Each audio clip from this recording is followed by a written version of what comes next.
Brian is kind enough to take a few questions. I didn't have to twist his arm too much, but he does have to go to a briefing with the president, so I'll be the bad cop and come up when he has to cut it off. Go ahead, Brian. Thanks, Jen. So I wanted to just take a couple of minutes to talk to you about the executive actions that the president will take today. But just start with a little bit of context. Our economy is at a very precarious moment. We are 10 million jobs short still of where the economy was when this pandemic started. Last month, the economy lost jobs for the first time since last spring. Retail sales fell last month, and just yesterday we saw another 900,000 Americans file for unemployment insurance. That's a weekly rate that is higher than any week during the Great Recession. It's a moment that requires decisive action to beat this pandemic and support the economic recovery that American families need. That's why a week ago, President Biden laid out a comprehensive American Rescue Plan, a plan that is focused on changing the course of the pandemic, getting students back in school, and giving families and businesses a bridge to the economic recovery, while also addressing the stark inequities in our economy that this crisis has exposed. We have been engaging closely with members of Congress, with governors, mayors, business and labor organizations in the weeks since, and will continue to do so, and hope that Congress will move quickly to consider this important proposal without delay. At the same time, the American people are hurting, and they can't afford to wait. They need help right now, and that's the motivation behind the actions that the president will take today. I want to be very clear. These actions are not a substitute for comprehensive legislative relief, but they will provide a critical lifeline to millions of families. So just to get into the specifics, the president will sign 2 executive orders today. The first directs agencies to consider a number of actions that will provide emergency relief for working families affected by the COVID-19 crisis within existing authorities and helping to correct some of the errors or omissions of the prior administration in providing families with relief. I just want to touch on a couple elements that are in that executive order to give you a sense of what we're talking about. On the issue of food insecurity, which is a growing crisis in America of hunger, nearly 30 million Americans last week said that they didn't have enough food to put on the table. So the president will ask the Department of Agriculture to consider taking immediate steps to provide nutrition assistance to hard-hit families. First, by increasing pandemic EBT benefits by about 15%. This is the program that is aimed at supporting families who traditionally rely on the school lunch program to provide meals to millions of kids through their schools. So in the pandemic EBT program provides direct assistance to families to cover those costs.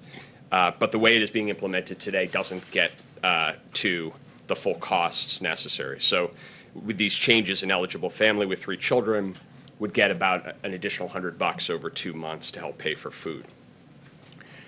Second, increasing the SNAP benefits, emergency SNAP benefits for as many as 12 million low-income Americans. This is the core program targeted at preventing hunger in America. And these changes, again, for a family of 4 would mean about a 15 to 20% benefit increase. And third, revising the Thrifty Food Plan, which is really the basis for determining the SNAP benefits, is out of date and needs to be updated to better reflect the cost of a healthy diet. Another element of this executive order is to promote worker safety. And here, President Biden will ask the Department of Labor to consider clarifying that workers have a federally guaranteed right to refuse employment that would jeopardize their health. And if they do so, they will still qualify for unemployment insurance. This is a common sense step to make sure that workers have a right to safe work environments and that we don't put workers in the middle of a pandemic in a position where they have to choose between their own livelihoods and the health of they and their families. The second executive order that the president will sign is focused on the jobs of federal workers and on federal contractors. He will direct his administration to initiate a process starting today that would allow him within 100 days to issue an executive order requiring federal contractors to pay at least a $15 minimum wage and provide emergency paid leave to workers. This was something that the president talked about on the campaign, that when we're using taxpayer dollars, federal contractors should provide the benefits and pay that workers deserve. The order will also protect and empower federal employees who've dedicated their careers to serving the American people, many in very difficult circumstances during this pandemic. And the steps will include restoring collective bargaining power and worker protections for federal workers, eliminating Schedule F, so-called Schedule F, which is threatened the protections of career employees and also provided a potential pathway to burrow political appointees into civil service. And also promoting a $15 minimum wage by directing the OPM, the Office of Public Management, to develop recommendations to pay more federal workers at least $15 an hour. Finally, just one final note, in addition to the executive orders that we'll be issuing today, we will be focusing on another key priority of the president and the vice president, which is equitable relief to small businesses. In previous rounds of relief, too much of the support that has been dedicated to small businesses has left out the smallest businesses, mom and pop businesses that don't have existing connections with a financial institution, and in particular, Black, Latino, Asian, and Native American-owned businesses were shut out completely. And a lot of that is because the outreach and communication from the federal government was either unclear or just non-existent. And so too many of those companies have been denied relief, and many of them have had to shut their doors for good. The president is completely focused on changing that, and he has directed us to take immediate steps to make sure that we're listening to these communities, we're taking their advice on how to improve the distribution of relief.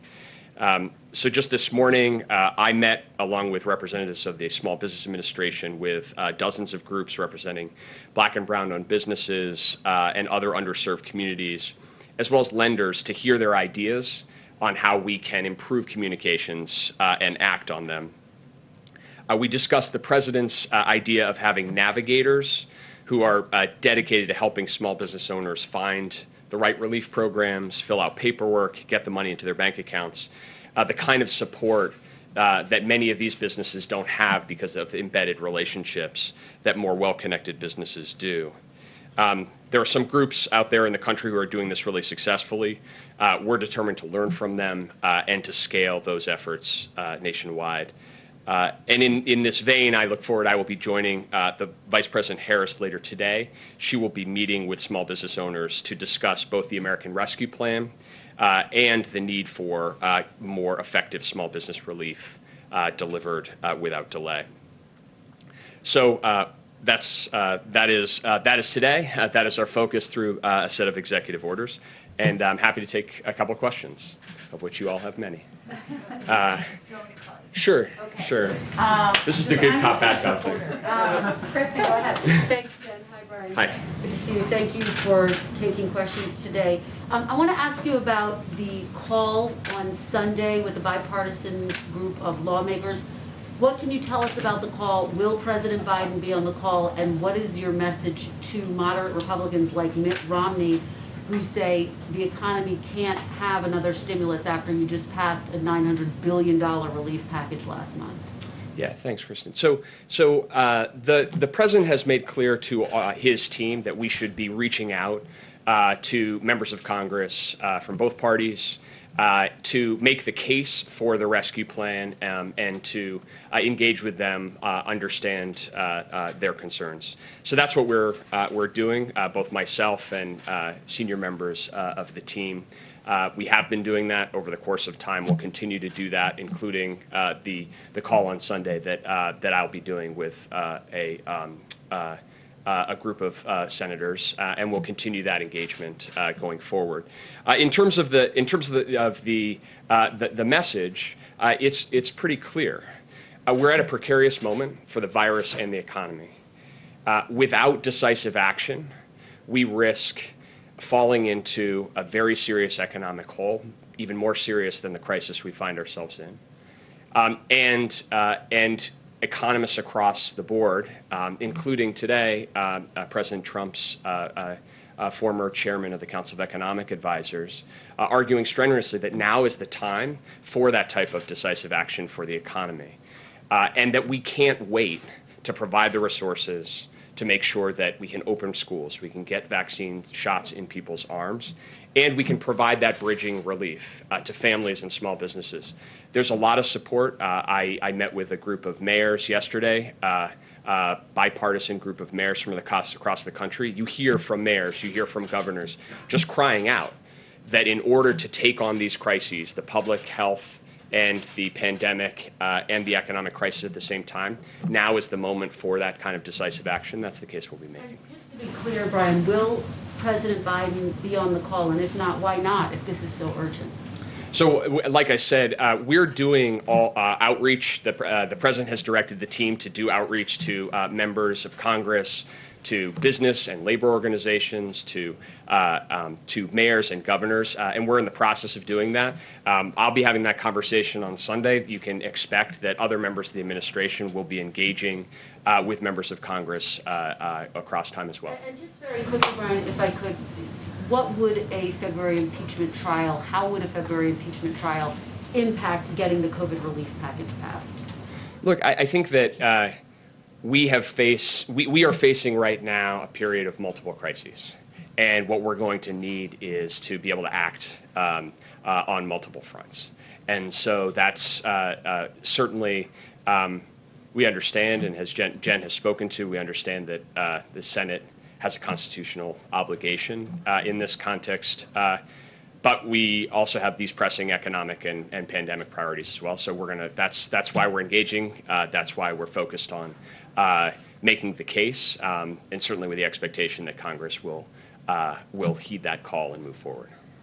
I promise to do a whole briefing after this, so just we'll do econ questions for Brian. Go ahead. Thank you very much. If you are able to pass this nearly $2 trillion plan, do you envision this being the last round of stimulus, or do you think you may need to do more? What I can tell you is if we don't act now, we will be in a much worse place, and we will find ourselves needing to do much more to dig out of a much deeper hole.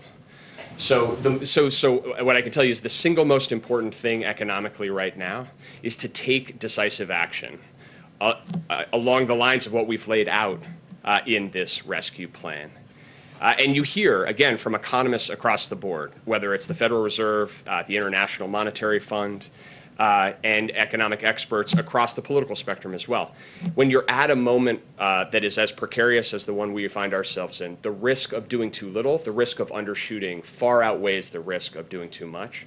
And that's the economic logic, the economic case behind this package. I think you've also heard the president clearly explain that his economic approach is one where rescue and recovery need to come together. And he'll be speaking more about his recovery plans in the coming weeks that are about building back better, an urgent priority to start creating the kinds of good jobs that we know we're going to need coming out of this crisis. And after the recession, it took nearly a decade to get the country back to full employment under the Obama administration. If you're able to pass this rescue package, how long do you think it will take for every American who wants a job to be able to have one?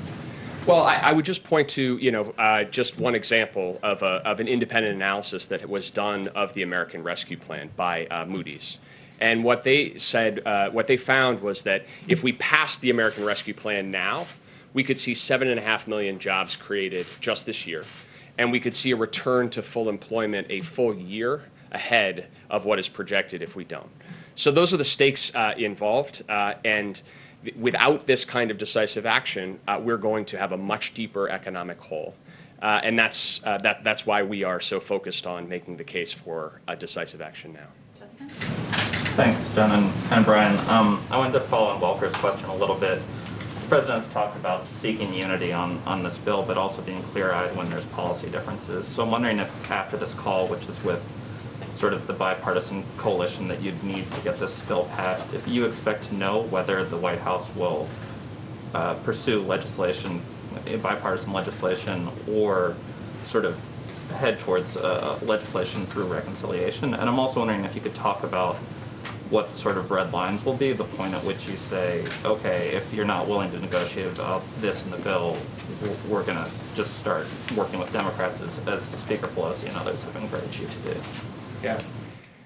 Well, I guess I'd say two things to that. The first is, if you look at the elements of the American Rescue Plan, it was designed with a bottom-up focus on what are experts saying is the actual need. What's the actual need to get schools open? What's the actual need to have a national vaccination distribution plan to underwrite the strategy that you heard Dr. Fauci and the President talk about yesterday? And what's the need to support families and businesses during this transition? And the second thing is that as a result of that, I think we're seeing a lot of support. As I said, bipartisan mayors, bipartisan governors, business organizations, Chamber of Commerce, Business Roundtable, economists across the board, saying this is an appropriate response to an unprecedented economic circumstance. So that's the approach that we are taking, and that's the perspective that we are bringing here. And I think that we are heartened to see that kind of support. And that's the conversation that we're going to have with members of Congress, be they Republicans or Democrats, including, looking at where we are, where we've come over the last year and the lessons we've learned, that without decisive action, we know the consequences. And so now is a moment not to undershoot or to wait and see. Now is a moment to act. Right. I guess my question is, I think a lesson that a lot of President Obama and others have talked about from the ACA fight was continuing to court Republican support beyond a point of it being productive. And so I'm wondering for you guys, what is the decision point going to be where you might have Republican mayors, but it doesn't look like you have Republican senators right now. At what point do you say this is no longer worth kind of pushing forward? We're making the case. We are engaging. We're having conversations. We're listening. And we are also focused on the urgency and the need to act. And so, what I can tell you is that's where the president's focus is. That's where the vice president's focus is. That'll continue to be our focus. Is we want to engage and we want to act, and that's going to be what guides us here. It's going to be the last one, but Brian will come back. Thank you for doing this, Brian. Back to the point of the objections of some of these Republican senators who have already spoken out. They say they just passed $900 million or so at the end of the year.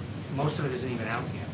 How do you know, if that money hasn't gotten into the system yet, that you even need to release more at this point? Why move ahead with a $1 trillion plan if the $900 million that's already been approved hasn't even gotten out there?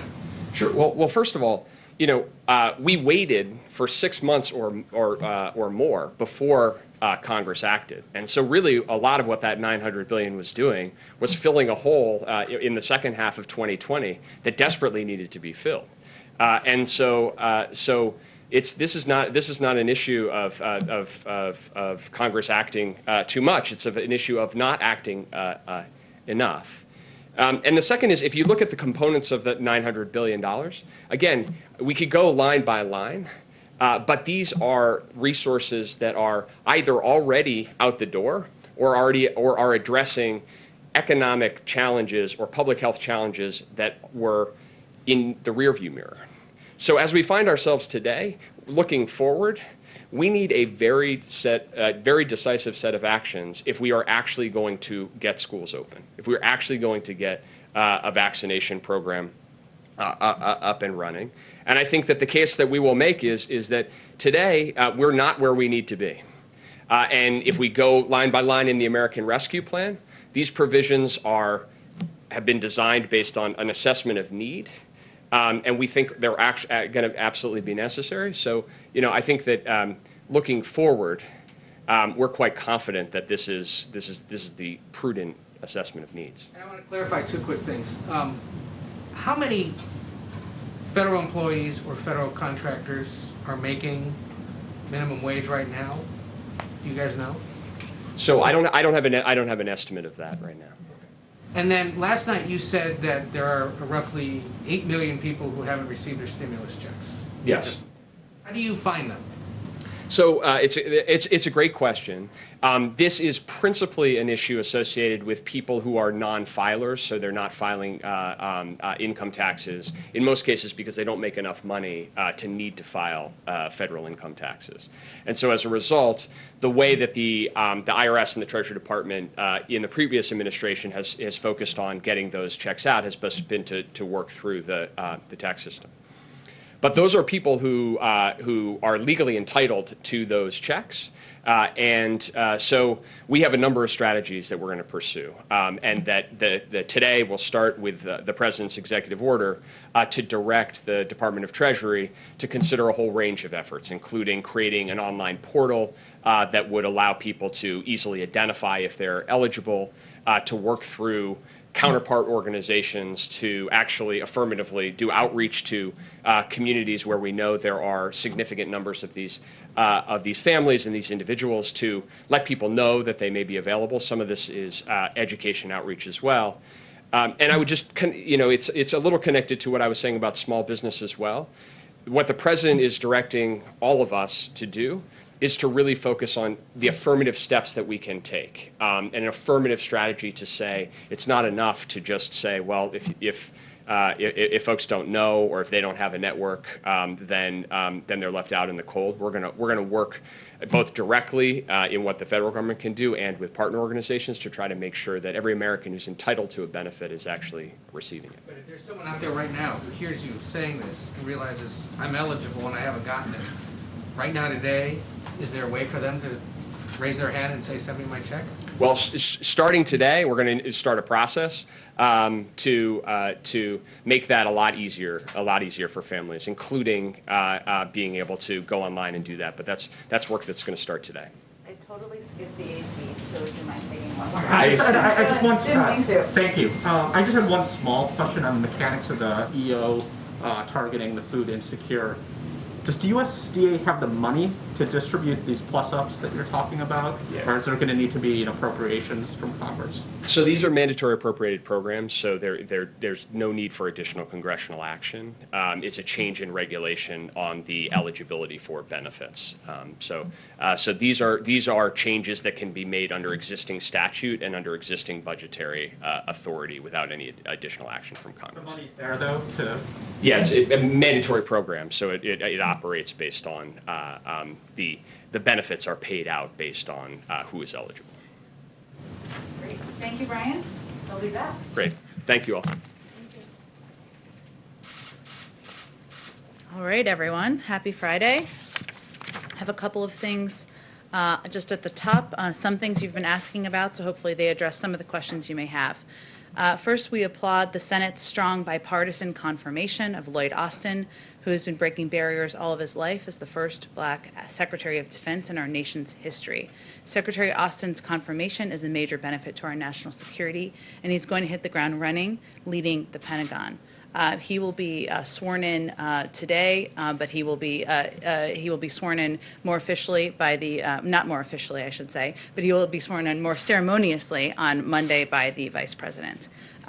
Similarly, the President is very happy to see that Janet Yellen, the first woman who would ever lead the U.S. Treasury Department, was unanimously voted out of committee this morning. This should only be the beginning. We're facing unprecedented challenges and threats to our national security during these emergencies, and our country urgently needs our Secretary of Homeland Security in place.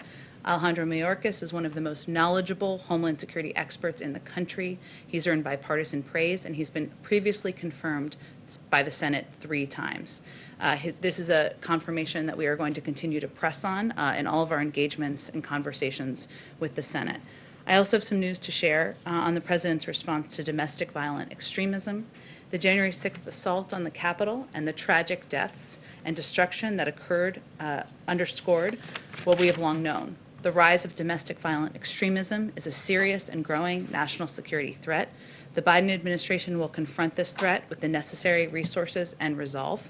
We are committed to developing policies and strategies based on facts, on objective and rigorous analysis, and on our respect for constitutionally protected free speech and political activities. Our initial work on DVE will broadly fall into 3 areas. The first is a tasking from President Biden sent to the ODNI today, requesting a comprehensive threat assessment coordinated with the FBI and DHS on domestic violent extremism. This assessment will draw on the analysis from across the government and, as appropriate, non-governmental organizations. The key point here is that we want fact-based analysis upon which we can shape policy. So this is really the first step in the process, and we will rely on our appropriate law enforcement and intelligence officials to provide that analysis. The second will be the building of an NSC capability to focus on countering domestic violent extremism. As a part of this, the NSC will undertake a policy review effort to determine how the government can share information better about this threat, support efforts to prevent radicalization, disrupt violent extremist networks, and more.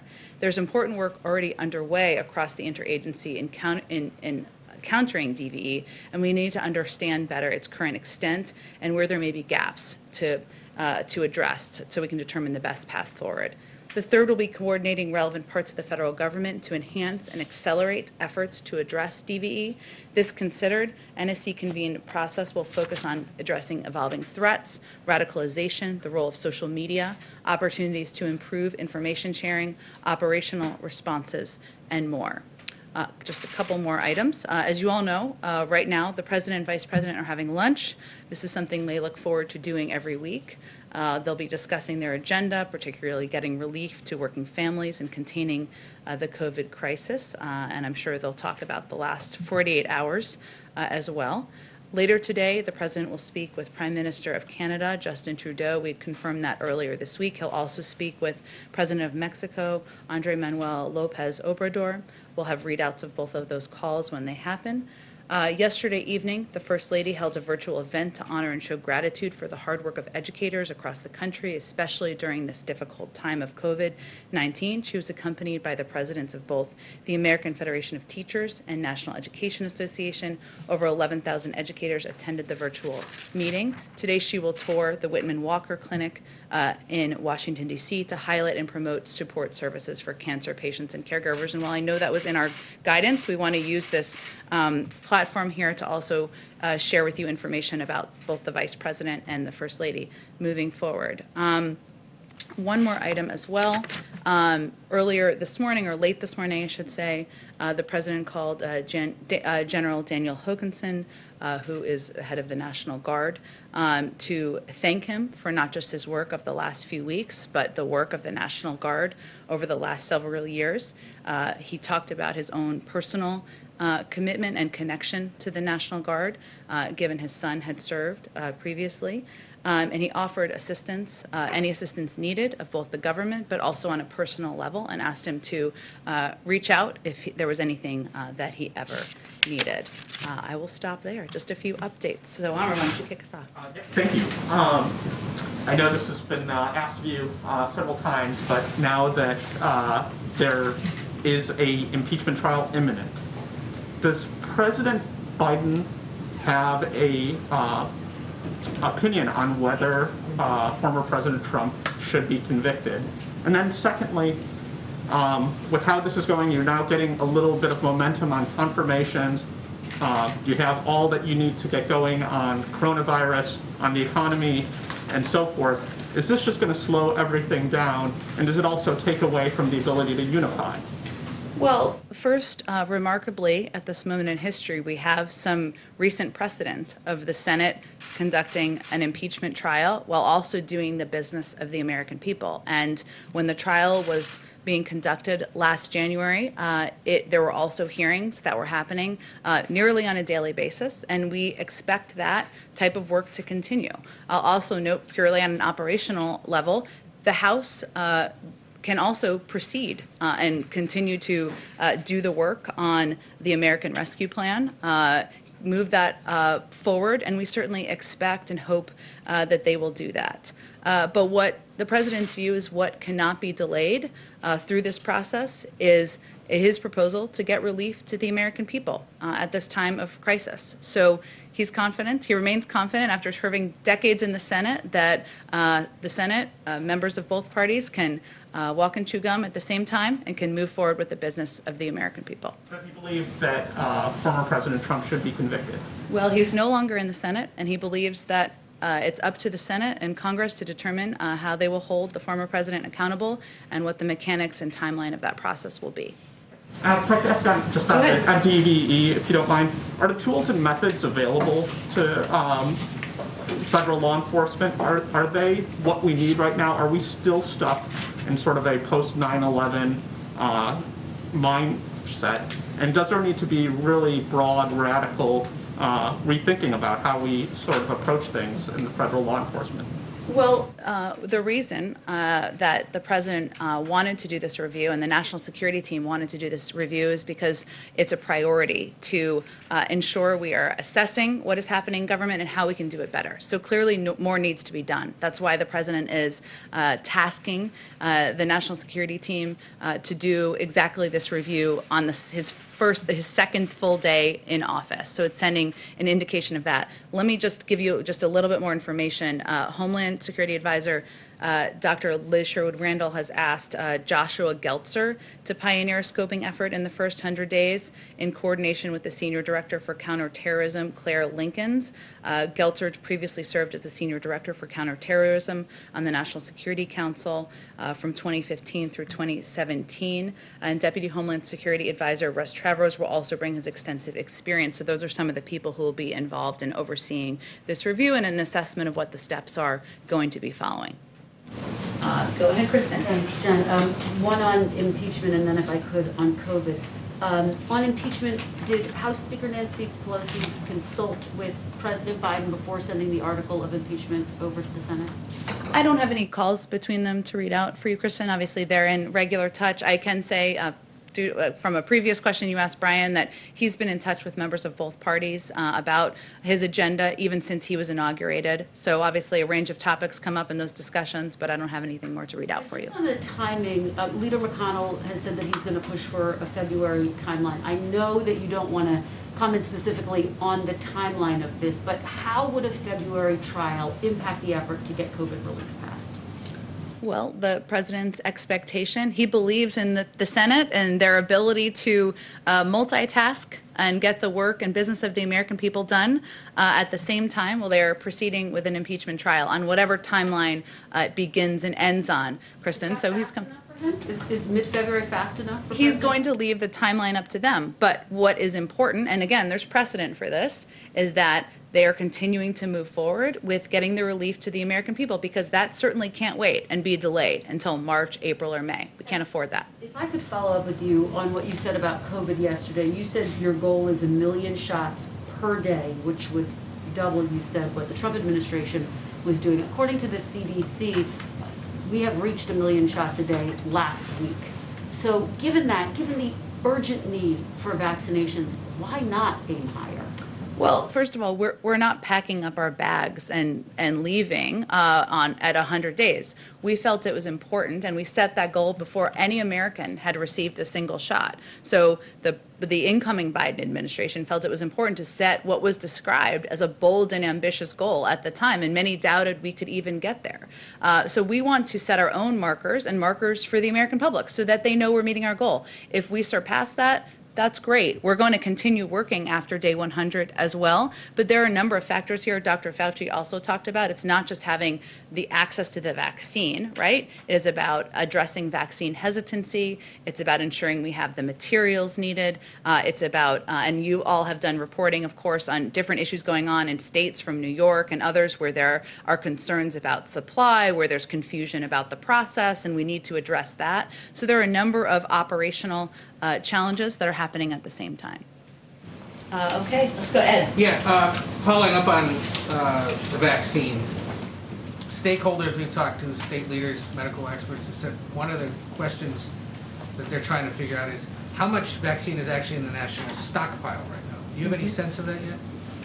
Our team, as you know, has been on the ground for about 48 hours, but Certainly what they want to determine is not just the operational issues I referenced, but also what we're looking at in terms of supply. We are, as you may know, we are going to be starting briefings next week, I should say, a couple times a week with some of our health experts. So I expect they'll be able to provide some update of what they've reviewed and what they have access to at that point in time. Two other quick ones on the previous occupant. House Intelligence Committee Chairman Adam Schiff is calling on President Biden not to extend the courtesy to President Trump of getting access to intelligence briefings. Has a decision been made on that? Not that I'm aware of, but I'll follow up with our national security team and see. We would certainly leave the decision to them, to the intelligence community. Clear up the confusion here about who exactly dismissed the chief White House usher? Well, it happened. Was it the Biden administration or was it the previous occupant? It is a very important question. I'm so happy you asked it. It happened before we walked in the door, Ed, so I don't have any more information than what we've provided. Go ahead. Not to belabor this point, but you've said that Congress can walk and chew gum at the same time, which is true. But there are also so many hours in the day. Has the president expressed any concern that a Senate trial will slow down additional confirmations or movement on a COVID relief bill? Only that it cannot. There are only so many hours in the day, you're right. But again, if there's a Senate trial happening in the Senate, of course it would happen in the Senate, the House can move forward on a package. And certainly there is capacity and ability to have discussions, have hearings, take steps to move forward on the president's COVID relief package. And we don't think it can be delayed or it can wait. So they're going to have to find a path forward. He's confident they can do that. And President Biden has made pretty clear that he believes former President Trump is unfit to serve. Does he think he should be barred from holding federal office going forward? Well, we'll leave it to Congress. He ran against him because he thought he was unfit to serve, and he's no longer here because President Biden beat him. But we'll leave the steps, the accountability steps to Congress to determine. Just two quick COVID questions. Any update as to whether the president may sit down with congressional leaders to discuss and try and hammer out this package? Sure. Well, I will say without giving you specifics necessarily, but which I know you're looking for, so I shouldn't have just walked myself into that rabbit hole. But right. But the president has already done a number of calls with Democrats and Republicans. That will continue. He's very eager to be closely involved, roll up his sleeves and be making calls himself. I don't have an update on any meeting. I will, though, just add, just for context, I know the reporting, thanks to your reporting, I suppose, about the meeting this weekend kind of got out there, and obviously Brian confirmed it. There are a lot of meetings happening at one time with a lot of different officials, so I wouldn't see that as like this is the negotiating tool. That is one of many engagements and one of many discussions that the president, the vice president, senior members of the White House team are having and are ongoing. And as outlined right now, is he confident that you have enough Democrats on board with this plan to pass this? Well, he announced the plan about a week ago, right? His view is that this is how democracy should work, which is the President of the United States announces what his vision is and what his proposed plan is to address the crises the American people are facing. Then there are ongoing discussions with Congress. They like some pieces, they don't like other pieces. You all have seen Democrats like many pieces, Republicans even like some of the pieces too, and he's had those encouraging conversations. But the final package may not look exactly like the package that he proposed. That's okay. That's how the legislative process should work. Go ahead, Justin. Thanks, welcome back. Thank you. I had a question on COVID, but I wanted to start with just some housekeeping from questions you had earlier in the week that you said you might circle back on. Okay. So I was wondering if... The plane? Sure, we can start there. I was... Okay. On the plane, we are certainly aware of the White House military units proposal that has been submitted to them about reconsidering the color scheme of Air Force One. I can confirm for you here, the president has not spent a moment thinking about the color scheme of Air Force One or anything in the House or any article of anything. And no one is going to submit a decision memo to him on that particular topic. But certainly we're aware of the proposal, and as there are any updates, we're happy to provide them to you. Maybe a little more substantively, I was wondering, you had mentioned syringes yesterday, but not if you were, or not specific companies that might have had DPA contracts either started or coming, and then also DC statehood was an issue that was raised in a previous briefing. Sure. Well, on the first, I don't have specific companies for you. I can circle back with our COVID team and see if we have more specifics. Obviously, those conversations are happening as we speak. There was a question yesterday about whether the Defense Production Act had been invoked. It has been invoked, so those processes are now rapidly ongoing. The president has supported DC statehood in the past. That certainly remains his position, but I don't have anything for you on the timeline or next steps there. Oh, go Just ahead. the COVID one quickly. A kind of trademark of the last administration's efforts were that there would be a big announcement like Jared Kushner's testing website, and then no timeline put on it, and it never really materialized. So I was interested when the chief of staff last night said that there would be a central clearinghouse for vaccine information, and I was wondering if you could provide a sort of expectation or a timeline on when Americans could expect that there's a .gov email address or .gov website or a phone number that they could go to find out their specific vaccination information. Well, I know all members of my family are also asking the same question, as I'm sure yours are. It is something we're eager to do and also provide more information to the American public about when they can call their pharmacy and schedule an appointment, just to make it much easier. The lack of information and the disinformation at times about how people can get the vaccine, when they can get the vaccine, who's eligible, has created a great deal of confusion. As you all know, I don't have anything on the timeline, but I will remind you that the person who saved healthcare.gov and the person who helped him are working on the COVID team. So we're in very good hands, and they're certainly committed to getting more information out in a more accessible way. Go ahead. Thanks, Jen. Two questions. The first is having to do with the operations of the West Wing. There's some curiosity about this from the early days of the Trump administration, so I'll ask you. Who has Oval Office walk-in privileges in this White House? Do you have Oval Office walk-in privileges as you speak for the president? And how is that access to the president controlled you?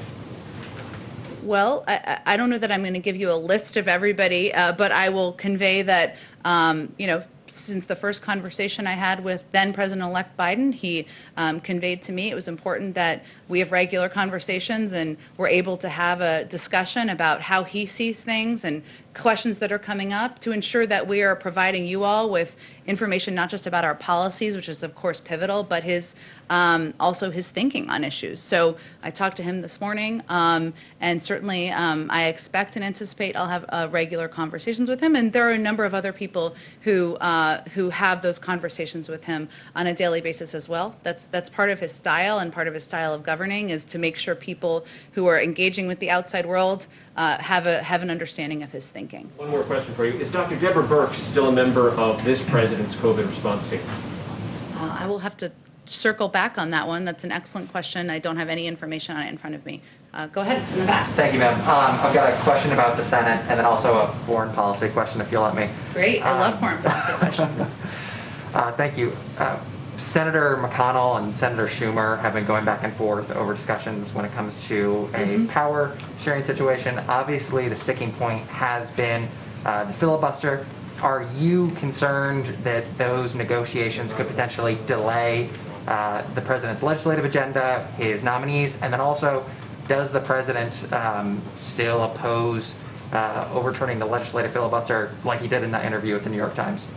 Sure. Well, the president's position hasn't changed, but I will say he's conveyed in conversations with both now Leader Schumer and Senator McConnell that they need to have their conversations, of course, but he is eager to move his rescue plan forward. He is eager to get relief to the American public. He wants to work with both of them to do exactly that, and he wants it to be a bipartisan bill. So that is his objective.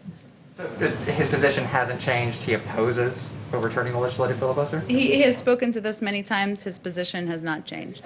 The previous administration, on their way out the door, declared that China's human rights abuses against Uyghur Muslims were, quote, crimes against humanity, and, quote, a genocide. Does the president agree with that determination, and will he keep it? Well, I know that our Secretary of State is just about to get confirmed, or so Senator McConnell tells us, and I'm sure he will be reviewing. I know he will be reviewing a number of the decisions and assessments that have made. Obviously, the president has spoken before to the horrific treatment of Uyghurs, but I don't have anything more for you on it. I can check with our national security team and see if we have a more up-to-date statement. Go ahead. Hi, just a couple of quick follow-ups. The USDA aid for families that depend on schools to feed their children, that is $100 for 3 children every 2 months. I mean, is that too little, too late? What more are you thinking of doing? Well, first, I will say that the executive actions, and this is something when we were discussing this with the president earlier today, are just part of his effort to bring relief to the American people. His priority was overturning a number of the detrimental steps that the Trump administration had taken, and to take steps that he can, through executive authority, through the review of the legal team, to bring that relief. But he has also proposed this large package, as many of you have pointed out to all of us, to bring additional relief. And he wants to work with Congress to build on the executive actions, to take a bipartisan approach to making sure we are that kids have food to eat, that people who don't have jobs have the relief they need, that we can get the vaccine out, that schools can reopen. Those are all priorities of his, but his big focus is on doing that in a bipartisan way with Congress. And there was this other detail mentioned about the $15 minimum wage, and I know Brian spoke about federal contractors. But the issue's obviously faced a lot of opposition in Congress over the years. Is President Biden planning to speak to Senator Schumer to bring the bill, the legislation that the House passed on $15 to the Senate? I mean, how does this broadly help workers around the country? Well, again, this is just one part of his step to provide relief to the American people. There are many federal contractors, of course, serving the government, and he felt it was something that was not just right to do, but something that was necessary to do. But he has proposed a significant relief package, a package that will provide assistance to many, many Americans, and he will continue to advocate for the $15 minimum wage moving forward. There's no question about it. Go ahead. Thank you very much, Jen. And I'd like to focus on vaccinations. There's arguably something that the federal government can do in this front. In New York, there is a looming train wreck that's actually happening today. Governor Cuomo and Mayor de Blasio say that they're going to be running out of their batches of first doses of the vaccine today. They don't expect to get more until Tuesday, so there's going to be a 3-day gap. Is the federal government and is President Biden going to do anything to prevent that? Well, we've asked the CDC to look into exactly this issue and see what can be done. I don't have any update beyond that, but certainly we don't want any states to run out of access to vaccine. We are hopeful that in the weeks ahead, as we get our sea legs here and our team starts to operationalize engagement with governors, engagement with local officials, to provide them a greater understanding of supply, of what we are going to have access to in a time frame that's farther in advance, that we can avoid situations like this in the future. But we've asked the CDC to look into what's happening. Follow up on that. There's arguably a way that the federal government could just basically flip a switch and help alleviate some of this problem. New York City says it has 65,000 doses that are reserved for a second shot. Is the federal government considering allowing those to be used for the first shot so that there is not this 3-day gap of first shot vaccinations? Well, as you know, in the past, we have advocated for releasing additional access from the reserves, but we have really deferred to health and medical experts. So that's why we have asked the CDC to look into what the options are. So you've asked the CDC to look into this, so there isn't... Well, to look into, to have the conversation with officials in New York and to look into what is possible. But I don't want to get ahead of them. We want to lean into health and medical experts to make the decisions. Go ahead. Thanks, Jen. One of the executive orders that was signed yesterday requires that international travelers quarantine or self-isolate. Is the administration going to do anything to enforce that rule, or is it mostly an honor system? And then on coronavirus, one more. Has the president considered establishing any sort of national memorial to memorialize those people who died from coronavirus? Sure. Both are excellent questions, and the first one I should have information on, but I'll have to follow up with you on both of them. I'm not aware of a discussion about the second piece, so that's an interesting idea, and I will bring it back to people and see if there's more to say. The immigration bill, has the president got a sense of any feedback on the immigration bill that was sent to the Hill yesterday? And is there an overall timeline for when he'd like to see that moved? Well, we already have co-sponsors of the immigration bill, as you may have seen, which is obviously a good sign. There are a number of experts, as you know, because I'm guessing you have covered this issue for some time, if you're asking with a level of detail, who have worked on immigration reform, had bipartisan discussions in the past, and we are hopeful that this proposal, that this bill that we sent forward yesterday, will be an opportunity for a reset to really restart those discussions. But we expect that will be the first step here, and that we're hopeful that the components of this proposed bill, which are different from what has been proposed in the past, because it includes smarter security, it includes a path to citizenship, but it also includes funding to address the root cause, will help be the basis of those discussions, and we would like to see them move forward quickly. Okay, why don't you go ahead right here. You mentioned the issue of vaccine hesitancy. Does the president believe that all Americans should get the vaccine, and then for those who might be reluctant to get it, how do you convince them that it's safe? Well, he does. The more people who are vaccinated, the safer we are. And that health and medical experts have also conveyed that. That's what I'm quoting. In terms of addressing vaccine hesitancy, it's a big challenge. You heard Dr. Fauci talk about this yesterday, and it will be easier for the first tranche of Americans to convince them to get the vaccine. They're just looking for information on where to go and how to sign up and how to get grandma to come with them. It is really the next layer of people who are concerned, as you alluded to, about the safety and about the efficacy. And unfortunately, there is a larger than should be percentage in minority communities, communities of color. And so we've been quite thoughtful, or we want to be quite thoughtful about how we do outreach and engagement. Obviously, it's making it accessible, so ensuring we have these community centers and health centers that can provide the vaccine, but also who's communicating on behalf of the government or on behalf of the safety of the vaccine. The president certainly will be doing that. The vice president will be doing that. I know a lot of celebrities have offered. That's okay. But what's been interesting in the data, or great, we welcome that. But what's interesting in the data is that local doctors and local officials, people from the community, are people who are often most trusted. And so we're really trying to empower and be able to fund local communities to be able to be the spokespeople to build that trust. Go ahead in the back. Thank you, Jen. You mentioned that the COVID package, the talks may evolve, it may change the package, and there are already some things that you feel like there's bipartisan support for.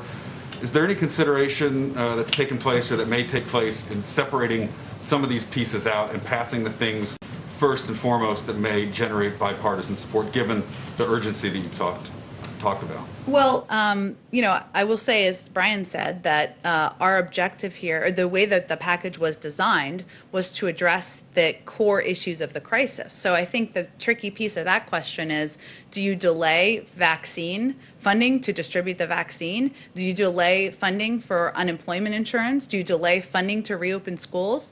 Nobody wants to be having a conversation about why schools aren't reopened in May or June. Democrats, Republicans, no members of Congress. So there are key components in here that that in the package that was designed to address the current crises. So right now we're having a discussion about the big package, but as you noted, there are points of view, no surprise, about many components of it. We certainly understand that, and we welcome the discussion and engagement with members of both parties. Timeline on the fact-finding period for the domestic violent extremism the letters that you've sent? Is there a period when you're expecting to get maybe some action? When we're getting the report back? I don't believe we have outlined that yet. We can follow up with you if there's a specific timeline that we're putting out publicly at this point. Go ahead. Janet Yellen in committee yesterday said that President Biden wouldn't be signing any free trade deals because the focus was on the domestic economy and infrastructure. Where does that leave the potential for a UK-US trade deal, which, is it months away or next year or year after? Well, I can't give you any timeline. I will say that what is important to the president and also our national security advisor, Jake Sullivan, is that we do everything we do must help advance working families and the American middle class, and that certainly includes any trade agreements, and that is part of their objective and how they would approach it. But as you noted, at this point in time, we're working to get the pandemic under control, provide economic relief to the American public. We, of course, can do multiple things at the same time, but those are our primary priorities at this point.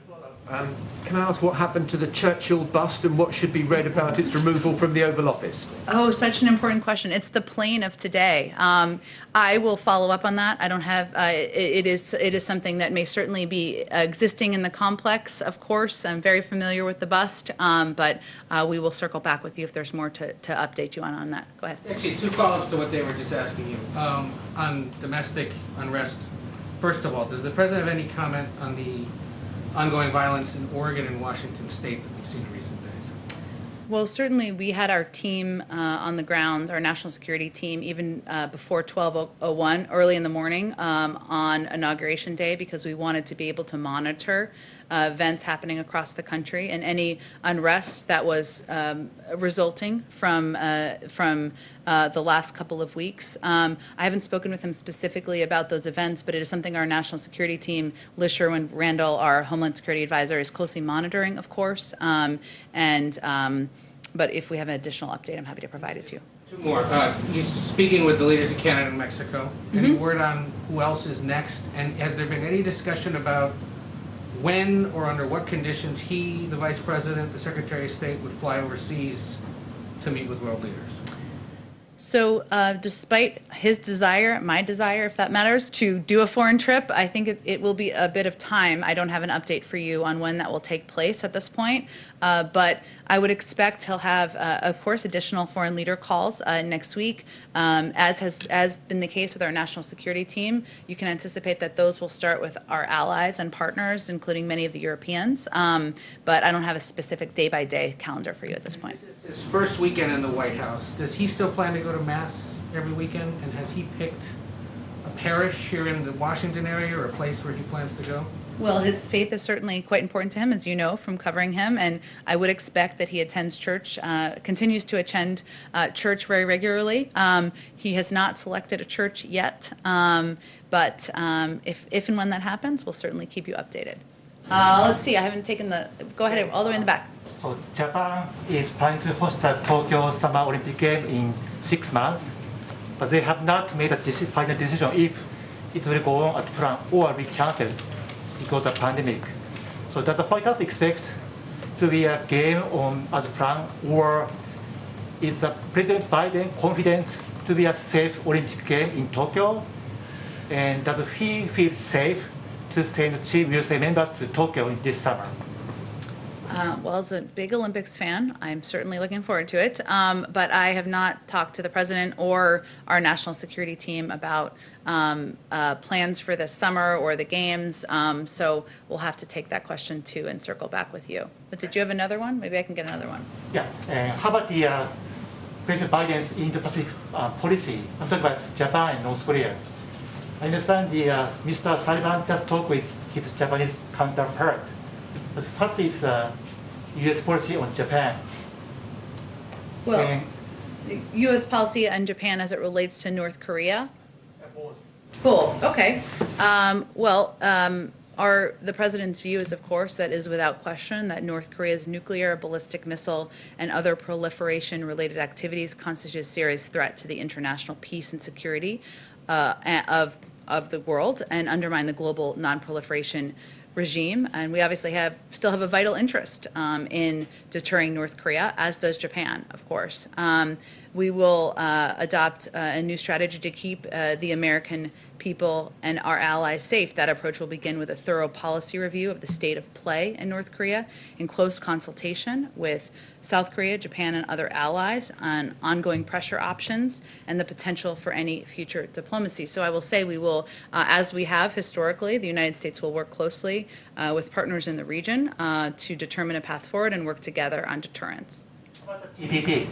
Is President Biden considering to rejoin the TPP, Trans-Pacific Partnership?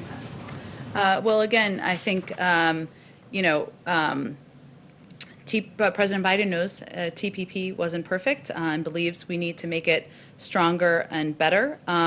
But at this point, our focus and his focus as it relates to the economy is on doing everything we can to advance working families in the American middle class, and so that will be his focus in the coming months. Go ahead, Justin. Just a quick one on Inauguration Day. China sanctioned a number of outgoing Trump administration officials. I know the NSC has put a statement out kind of denouncing that, saying that it was a political act, but there's been a call from some Republicans on Capitol Hill to either retaliate with sanctions against Chinese officials or to expel the ambassador here in Washington. I'm wondering if you're contemplating either of those actions. For those who didn't have the statement, well, I'll just, because it was, there's been a lot going on this week, I think we can all agree. The Biden-Harris administration has noted China's sanctioning of more than 24 former Trump administration officials, imposing these sanctions on Inauguration Day, as they did is seemingly an attempt to play partisan divides. Americans of both parties should criticize this unproductive and cynical move. And President Biden looks forward to working with leaders in both parties to position America to outcompete China. I don't have any additional update, though, on other considerations. Go ahead. Thank you, ma'am.